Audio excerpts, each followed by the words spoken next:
আমের দিন আসবে আর সেই টসটসে আম দিয়ে আমসত্ত্ব দিব না তা কি হয়? রোদে দেওয়া ঝামেলা ছাড়াই বানিয়ে ফেললাম পাকা আমের আমসত্ত্ব। প্রায় 10 কেজি আমের মতো বাবার বাড়ি থেকে এসেছে। বাচ্চাও খাচ্ছে না, আমগুলো নষ্ট হয়ে যায়, তাই তো সকল আম দিয়ে বানিয়ে ফেললাম আমসত্ত্ব। আমসত্ত্ব বানানোর একমাত্র কারণে হচ্ছে প্রবাসী হাজবেন্ডের জন্য। চলুন দেখুন আমি যেভাবে আমসত্ত্বটা বানিয়েছি। মাত্র 2 মিনিটেই আপনিও এভাবে ঠিক আমসত্ত্ব বানিয়ে নিতে পারবেন। দিতে গেলে দেখা যাচ্ছে যে বারবার রোদে দেওয়া লাগে, আবার বৃষ্টি আসলে নিয়ে আসা লাগে, তাই তো আমি রোদে দেওয়া ঝামেলা ছাড়াই আমসত্ত্ব বানিয়ে নিলাম। ক্যামেরাতে আমি আমগুলোকে সুন্দর করে ছিলে আটি সহ নিয়ে নিলাম। যেহেতু পাকা আম এগুলো আটি ছাড়া নেওয়া যাবে না, তাই তো আটি সহ নিলাম। তারপর চুলার মাঝারে আছে এগুলোকে আমি ভালোভাবে গুলে নিলাম। গুলে নেওয়ার পরে এগুলো আমি ছাঁকনি দিয়ে ছেঁকে নিব। যেহেতু আমার বাবার বাড়ির আমগুলো অনেকটাই আঁশ, তাই এগুলো ব্লেন্ডার করার আগে ছাঁকনি দিয়ে ছেঁকে নিব, যেহেতু খাওয়ার সময় কোনো ধরনের আঁশ মুখে না লাগে। মাশাআল্লাহ এগুলোকে আমি খুব সুন্দরভাবে ছেঁকে নিয়েছি। যেহেতু আম অনেক বেশি ছিল তাই গোলাটাও অনেক বেশি হয়েছে,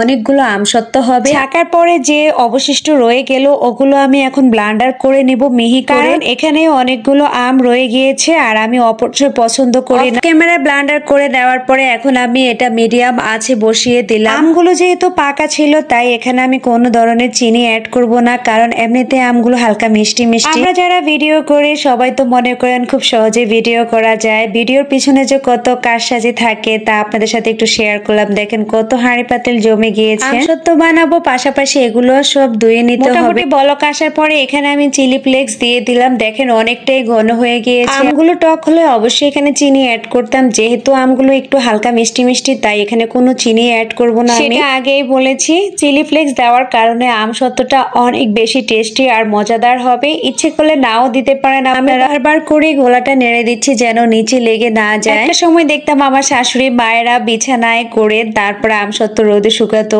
অনেক দিন ভরে। এখন আর আমাদের সেসব ঝামেলা পোহাতে হয় না, আমরা 2 মিনিটে এখন আমসত্ত্ব বানিয়ে ফেলি। আপনাদের সাথে কথায় কথায় এখানে আমি কিছু লবণ অ্যাড করেছি। আগের চাইতে গোলাটা এখন আরো বেশি ঘন হয়ে গিয়েছে। এটা মনে রাখবেন যে গোলাটা কিন্তু অনেক বেশি আঠালো হতে হয়। যারা রোদে শুকান তাদের জন্য আমসত্ত্ব যত শুকাবে, মানে গোলাটা যত শুকাবে ততই ভালো, কিন্তু আমি তো রোদে দিব না তাই আমার জন্য তেমন সমস্যা নাই। এখন আমি 4 চামচ আগার দিয়ে 1 কাপ পানিতে গুলিয়ে নিলাম, তারপরে সেগুলো আমসত্ত্বের গোলাটায় দিয়ে দিলাম। দেওয়ার পরে 4-5 মিনিট আমি ভালোভাবে নাড়বো যেন একদম মিশে যায়। তারপর এটাকে অনেক দ্রুত নামিয়ে নিব। নামিয়ে নিয়ে এটাকে আমি এখন ট্রেতে ঢেলে নিব। দেখেন এটা আমি খুব সুন্দরভাবে অফ ক্যামেরা ট্রেতে ঢেলে নিলাম। আর যেহেতু গোলার অনেক বেশি তাই আমার অনেকগুলো ট্রেতে ডালতে হয়েছে। এখন আর এগুলো আমার রোদে দেওয়া লাগবে না, কারণ এখানে আমি আগার অ্যাড করেছি আর এগুলো জমে যাওয়ার জন্য আগার অনেক বেশি হেল্প করবে। আধা ঘন্টা পরে খুব সুন্দরভাবে পুরোপুরি জমে যাবে এগুলো। তো আজকের ভিডিওটা কেমন লাগলো অবশ্যই জানাবেন। আসসালামু আলাইকুম।